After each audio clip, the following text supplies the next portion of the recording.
పరిశుద్ధుడును మహనీయుడును ఆయన యొక్క చేతుల ద్వారా చేయబడినటువంటి సమస్త కార్యముల మీద కూడా కృప చూపించేటువంటి దేవుడు, కృపాసత్య సంపూర్ణుడుగా ఈ లోకానికి ఆయన ఇచ్చేసి మానవుల యొక్క పాపానికి ప్రాయశ్చిత్తం కలుగు చేసి అందరూ కూడా వారు దేవునితో కలిసి నివసించటానికి ఆయన పరిశుద్ధతను మనకు అనుగ్రహించటానికి ఆయన దృష్టికి మనము పరిపూర్ణులుగా కావటానికి ఆ యొక్క నిర్దోషమైనటువంటి నిష్కలంకమైనటువంటి గొర్రెపిల్లైనటువంటి యేసుక్రీస్తు రక్తం ద్వారా మనలందరూ కూడా పరిశుద్ధపరిచి ఆయన యొక్క సన్నిధిలో మనమంతా సమకూడబడి ఉండటానికి ప్రభువు చేసినటువంటి కార్యాన్ని బట్టి, అదేవిధంగా ఈ ఉదయకాలం మందు ఆయన సన్నిధిలో నిలబడగలిగినటువంటి కృప చూపించినటువంటి దేవాతి దేవునికి స్తుతులు స్తోత్రములు చెల్లిస్తూ ఉన్నాను. అలాగనే మరి ప్రతిరోజు కూడా దేవుని యొక్క కృపా వాక్యాన్ని వింటూ బలపడుతున్నటువంటి బిడ్డలకు ప్రభు పేరిట వందనములు, ప్రభు పేరిట శుభములు తెలియచేస్తూ ఉన్నాను. ప్రియమైన దేవుని బిడ్డలారా, ఈ ఉదయకాలమందు ప్రభు మనకు అనుగ్రహించినటువంటి కృపా వాక్యాన్ని మనము చదువుకొని ప్రార్థనాపూర్వకంగా మనము ధ్యానం చేద్దాం. ఈ సమయంలో కీర్తన 37వ కీర్తన 21వ చరణంలో ఉన్నటువంటి మాటల్ని నేను చదువుతున్నాను. భక్తిహీనులు అప్పు చేసి తీర్చక ఎందురు, నీతిమంతులు దాక్షిణ్యము కలిగి ధర్మమిత్రురు. ప్రేమగల తండ్రి, కృపగలైనటువంటి ప్రభు, ఈ సమయంలో మీ యొక్క వాక్యాన్ని మేము ధ్యానించుచుండగా ఆత్మీయ మేలు కొరకు, భక్తి జీవితంలో ఎదుగుటకు, ఎప్పుడు నీ సన్నిధిలో స్థిరపడి ఉండటానికి కృప దయచేయమని యేసుక్రీస్తు నామములో అడిగి వేడుకుంటున్నాము తండ్రి. ఆమేన్. ప్రియమైన దేవుని బిడ్డలారా, ఇక్కడ ఇద్దరు వ్యక్తుల గురించి రాయబడినటువంటి మాటలు మనం చూస్తున్నాం. ఒకటి భక్తిహీనులు, రెండవదిగా నీతిమంతులు. భక్తిహీనులు వారు ఏది చేసినా కూడా అవి తీర్చకుండా, జరగకుండా, చేయకుండా అలాగనే ఉండిపోతుంది. ఉదాహరణకు, వారు అప్పు చేసిన, అప్పు తెచ్చుకున్న, ఒకవేళ వాళ్ళు ఏ రీతిగా సమకూర్చుకున్నా ఒకటి అది తీర్చలేనటువంటిది, తీరనటువంటిది. రెండవదిగా దాని విషయంలో అతను తగినటువంటి సంతోషించేది ఏది కూడా ఉండదు. అతనికి మానసికంగా తెలియనటువంటి ఒక కృంగుదల అనేది కలుగుతుంది. దీనికి కారణం ఏంటి అని చూసినప్పుడు దాని కారణము భక్తిహీనత. రెండవదిగా నీతిమంతుడు ఏది చేసినా కూడా అతనికి కలిగి ఉన్న దాంట్లో, అతని యొక్క సమృద్ధిలో ఇతరులకు ఇచ్చేవాడుగా, పెట్టేవాడుగా, చూసేవాడుగా ఉంటాడు. కానీ ఆయన ఎప్పుడు కూడా ఒకరికి చేయి చాపుతాడు, కానీ ఇంకొకరి యుద్ధ అతను చేయి చూపించడు. కనుక అతను దాక్షిణ్యము కలిగి మరి ధర్మం ఇచ్చేటువంటి స్థితి స్థాయి అంటే సమృద్ధి కలిగి పుష్కలముగా అన్నీ కూడా సమకూర్చబడుతూ ఆ యొక్క సమకూర్చుటను బట్టి కలిగి ఉన్న దాన్ని బట్టి తినడమే కాకుండా ఇతరులను కూడా అందులో ముఖ్యంగా మరి పేదవాళ్ళుగాను అవసరతలో ఉన్నటువంటి వారుగాను వారు ఎవరైనప్పటికీ కూడా వారికి ఇవ్వటానికి పెట్టడానికి స్తోమత కలిగినటువంటి వాడు నీతిమంతుడు. కనుక ఈ నీతిమంతుడు మరి లోకంలో ఉన్నటువంటి నీతి కాకుండా దేవుని బట్టి, దేవుని వాక్యాన్ని బట్టి, దేవుని యొక్క ఆజ్ఞలను బట్టి, దేవుని యొక్క మార్గాన్ని బట్టి,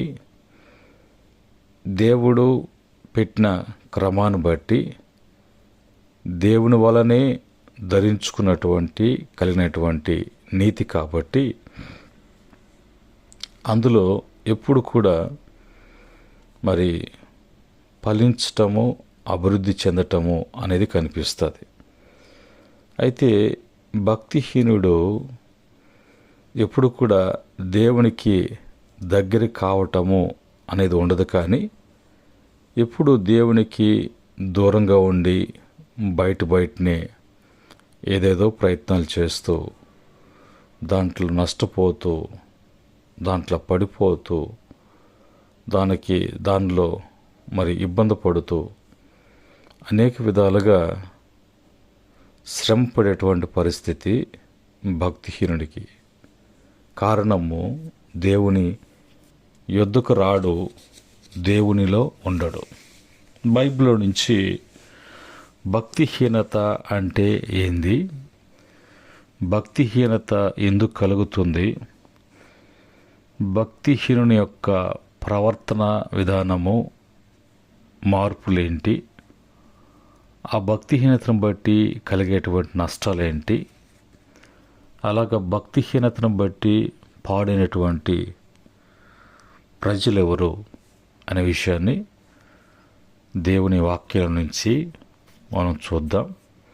పరిశుద్ధ గ్రంథంలో నుంచి తిమోతికి రాసినటువంటి 2వ పత్రిక 2వ అధ్యాయం 16 నుంచి 19 వరకు, అపవిత్రమైన వట్టి మాటలకు విముఖుడవై ఉండము, అట్టి మాట్లాడువారు మరి ఎక్కువగా భక్తిహీనులగుదురు అనే మాట ఇక్కడ రాయబడింది. ఈ యొక్క మరి ఎంత భక్తి జీవితం జీవించినా, ఎంతో కాలం నుంచి క్రైస్తవులుగా, విశ్వాసులుగా పిలువబడుతున్న వారి జీవితాల్లో ఎన్నెన్నో గొప్ప అనుభవాలు కలిగి ఉన్న, గొప్ప కార్యాలు జరిగిస్తూ ఉన్న వారి జీవితంలో మరి ఉన్న ఫలంగా భక్తిహీనులుగా మారిపోతారు. అది ఏ గడియ అనేది చెప్పలేనటువంటి పరిస్థితి. ఎందుకు అలా జరుగుతుంది అంటే, మాటలు అనేది విస్తరించకూడదు. విస్తారమైన మాటల్లో దోషముండక మానదు. ఆ విస్తారమైనటువంటి మాటలలో అపవిత్రత చోటు చేసుకుంటుంది. ఆ మాటలు అలాగనే ఆగకుండా మాట్లాడుతున్నప్పుడు ఆటోమేటిక్గా భక్తుడు భక్తిహీనుడిగా మార్చబడతాడు. కారణం ఏంటి అంటే, అలా మాట్లాడుకునేటువంటి వారు ఎలాంటి వారు, అలాగా వాళ్ళు మాట్లాడుతున్నారు అంటే కారణం ఏంటి అని చూసినప్పుడు అక్కడ రాయబడినటువంటి మాటలలో హుమేనేను, ఫిలోతు అనేటువంటి 2 దురాత్మలు వారిలో పనిచేస్తూ ఉంటాయి.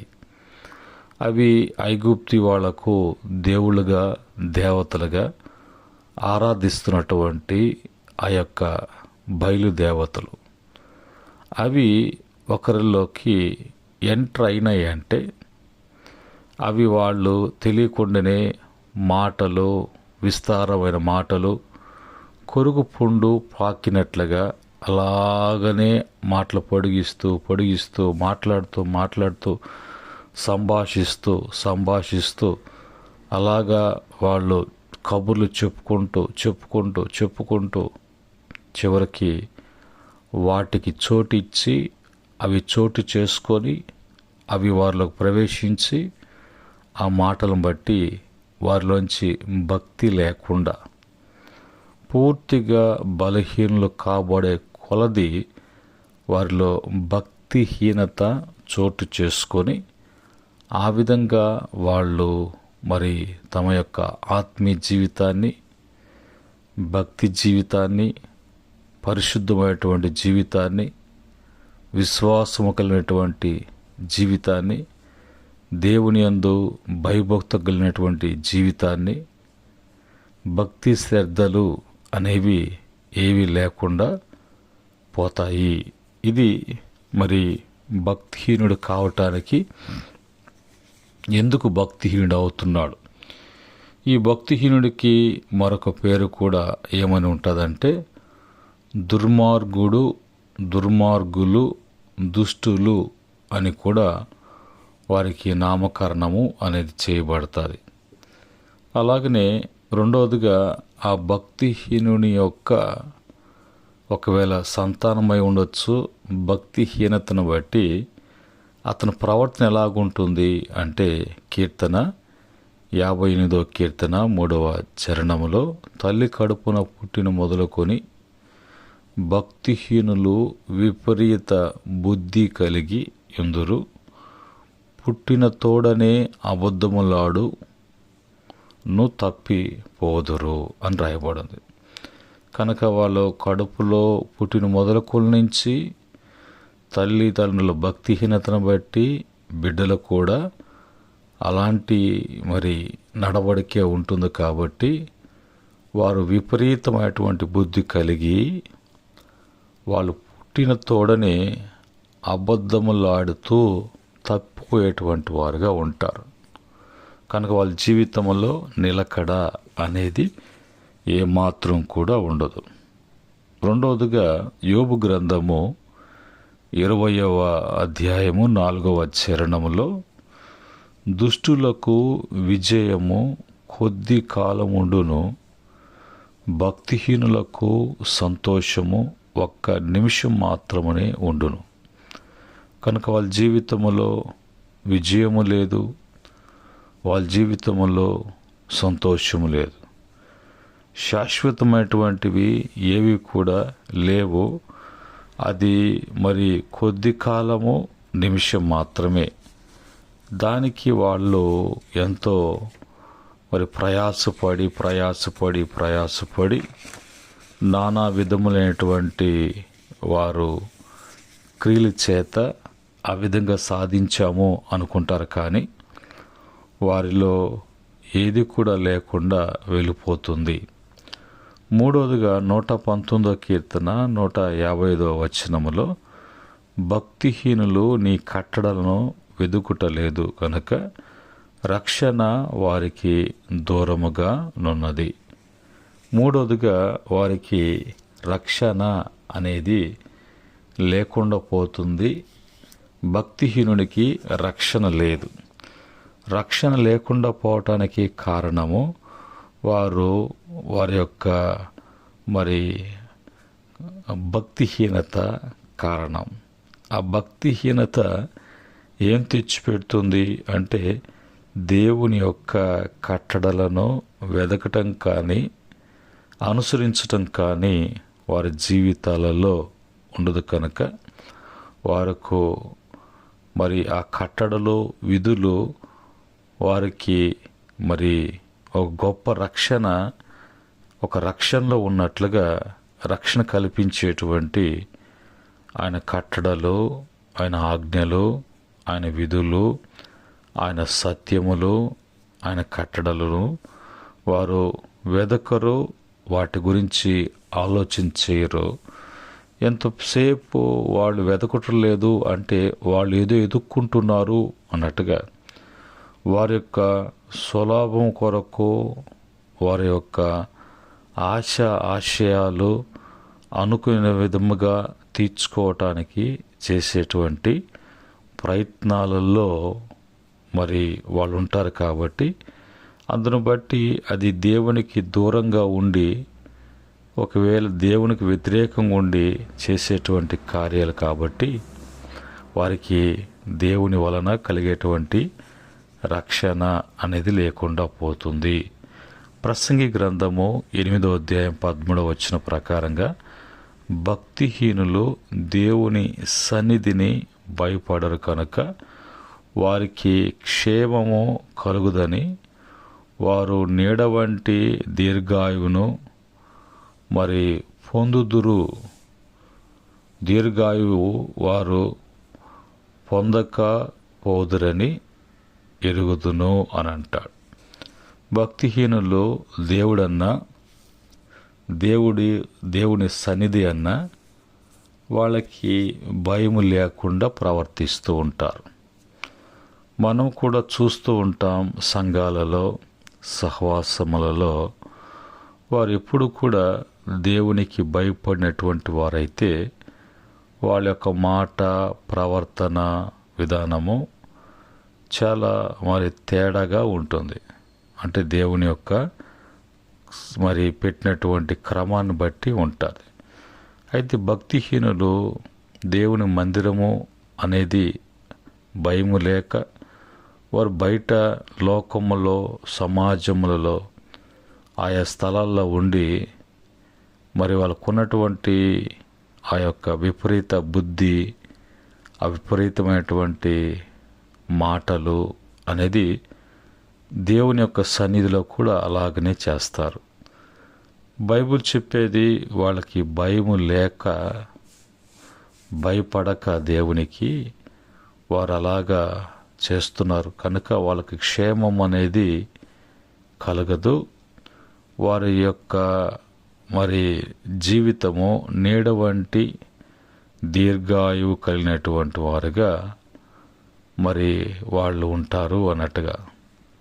దీర్ఘాయువును పొందకపోదురు అంటే వాళ్ళ జీవితంలో దీర్ఘాయుషు కలిగి ఉండరు.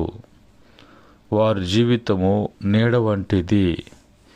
మనం చూస్తున్నప్పుడు నీడ అనేది ఎలాగా మార్పు చెందుతూ ఉంటుందో, కొంత టైంకి ఆ నీడ లేకుండా పోవటము అనేది అప్పుడప్పుడు మనం చూస్తూ ఉంటాం. రాత్రిపూట కానీ, ఒకవేళ పగలుపూట కానీ, ఆ వెలుతురు పడేదాన్ని బట్టి పడేటువంటి షాడో, ఆ నీడ, అలాగనే భక్తిహీనుడు కూడా నీడలాంటి జీవితాన్ని జీవిస్తాడు. వాళ్ళు దీర్ఘాయుషు అనేది వారి జీవితంలో లేకుండా పోతుంది. వీటన్నిటి కారణము వారి దేవుని సన్నిధి భయము లేదు కాబట్టి. ఆ భయము లేదు కాబట్టి క్షేమము అనేది వారికి లేకుండా పోతుంది. కనుక దాన్ని బట్టి మరి వాళ్ళు కోల్పోయినది, వాళ్ళ ఆయుష్ను కూడా వాళ్ళు కోల్పోవటం అనేది జరుగుతుంది. 5వదిగా మరి సామెతల గ్రంథము 10వ అధ్యాయము 30వ వచనములో నీతిమంతులు తలంపులు న్యాయయుక్తములు.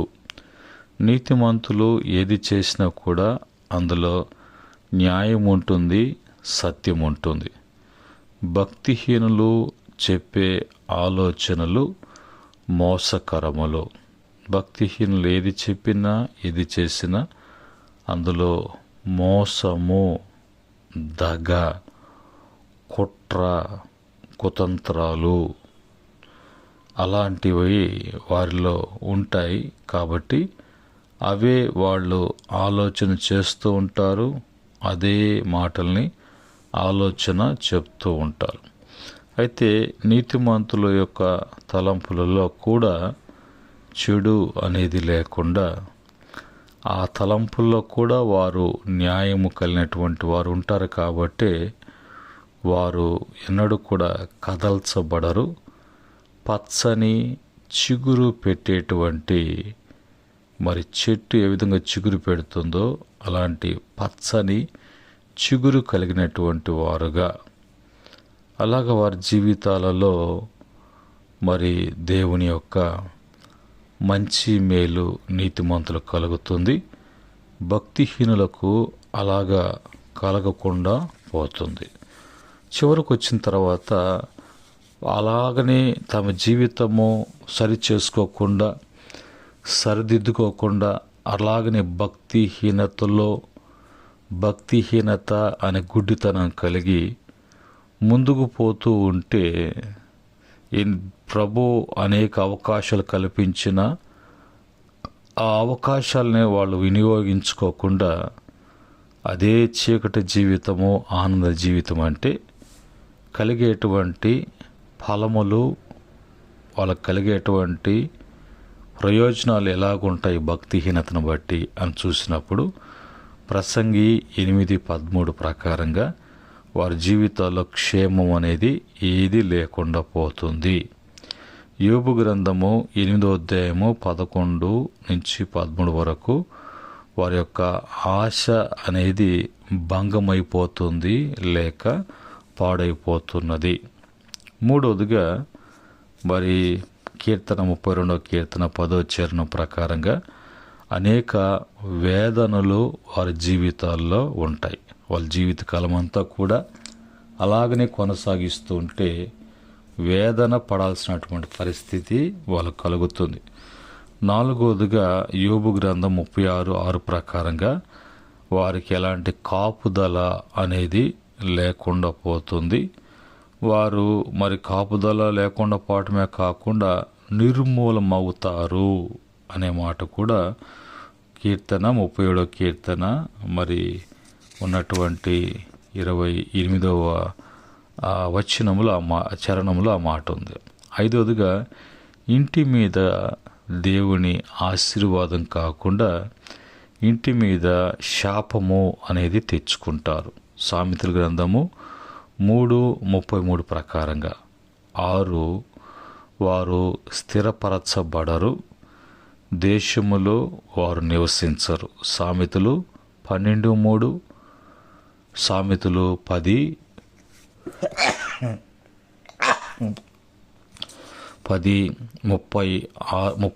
ఆ మాట రాయబడింది. ఏడవదిగా వాళ్ళు నిస్సత్వమగును, వారి కుటుంబాల్లో నిస్సత్వమగును, వాళ్ళ దీపము అనేది ఆరిపోతుంది. యోబు గ్రంథము 15:34, యోబు గ్రంథము 18:5 ప్రకారంగా. కనుక 7 విధములైనటువంటి నష్టాలతో కూడినటువంటి ఫలములుగా వాళ్ళకు ఉంటాయి. మరి మంచి చేసినప్పుడు మంచికి తగినటువంటి ప్రతిఫలం ఏ విధంగా మరి లభిస్తుందో అలాగనే చెడును బట్టి కూడా అలాంటి ఫలాలు అనుభవించాల్సినటువంటి పరిస్థితి కలుగుతుంది. అలాగా బైబిల్లో మనం చూసినప్పుడు అలాగ భక్తిహీనతతో కూడినటువంటి జీవితము మరి జీవించినటువంటి వారు వారి యొక్క జీవితాలలో వారు మరి లేకుండా పోవటం, నాశనం కావటం, పతనమైపోవటం, దేవుని ఉగ్రతకు మరి శాపానికి తెగులకు గురి కావటము అనేది జరిగినటువంటి సందర్భాలు.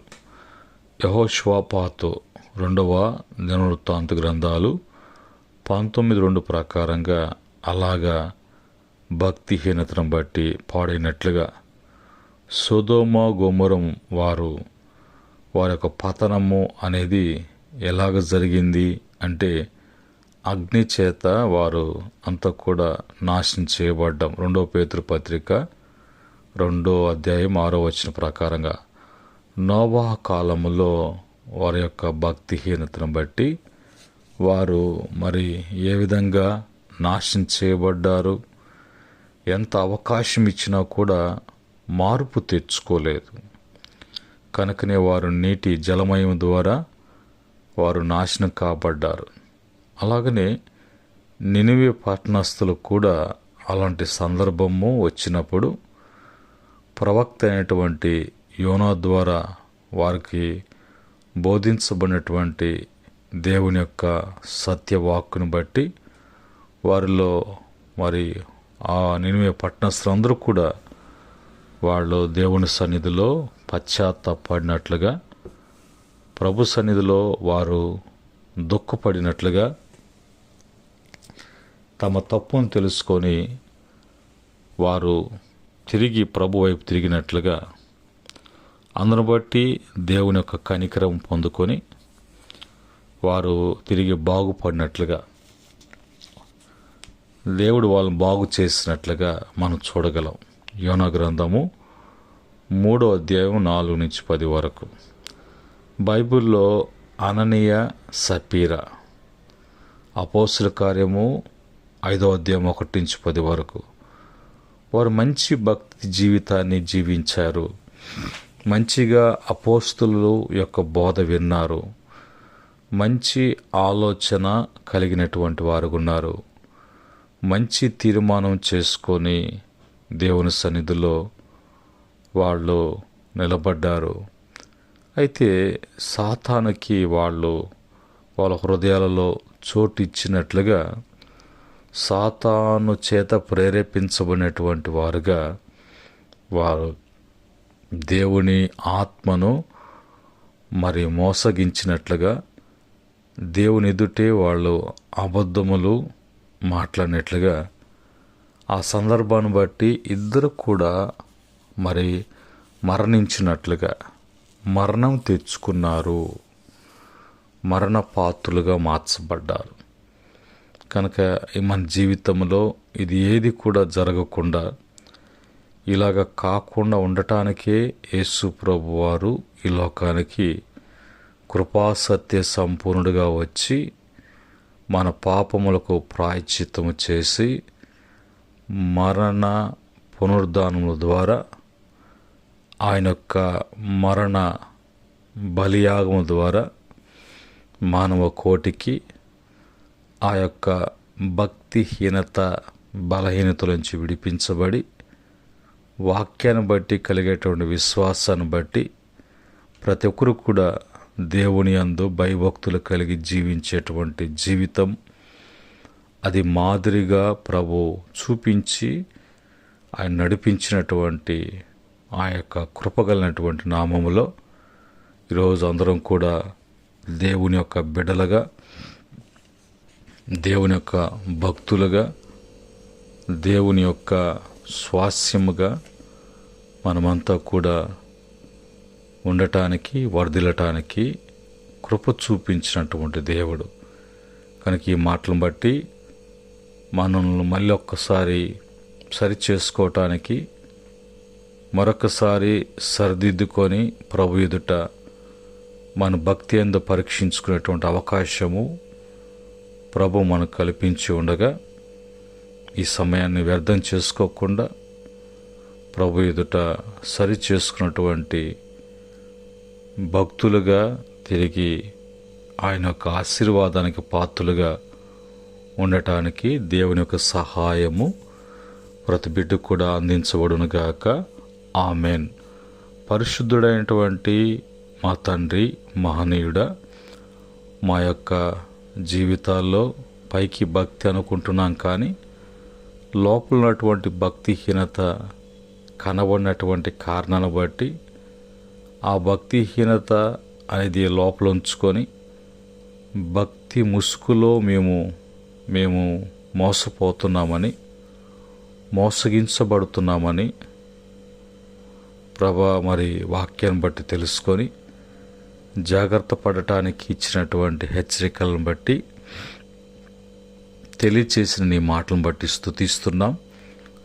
ఇందును బట్టి వింటున్న బిడ్డల జీవితాల్లో ఆ బలహీనతల నుంచి విడిపించి తిరిగి నీ భక్తులుగా భక్తి జీవితాన్ని జీవిస్తూ ఈ లోకంలో వర్ధిల్లటానికి, మేలు కలగటానికి, మంచి అనేది దాక్షిణం కలిగి అనేక మందికి ఇవ్వగలిగినటువంటి స్థితిని బిడ్డలకు దయచేయమని యేసుక్రీస్తు యొక్క పరిశుద్ధ నామములు అడిగి వేడుకుంటున్నాము తండ్రి, ఆమెన్. పరమందు తండ్రి యొక్క ప్రేమ, ఆయన ప్రియకుమారుడైనటువంటి యేసుక్రీస్తు యొక్క శాశ్వత కృప, మనకు ఆదరణకర్తగా ఇవ్వనటువంటి పరిశుద్ధాత్మ యొక్క సహవాసం వింటున్న బిడ్డలకును, అనుసరిస్తున్న బిడ్డలకును, సకల పరిశుద్ధులకును, ఆయన దాసులకును సదా తోడై ఉండి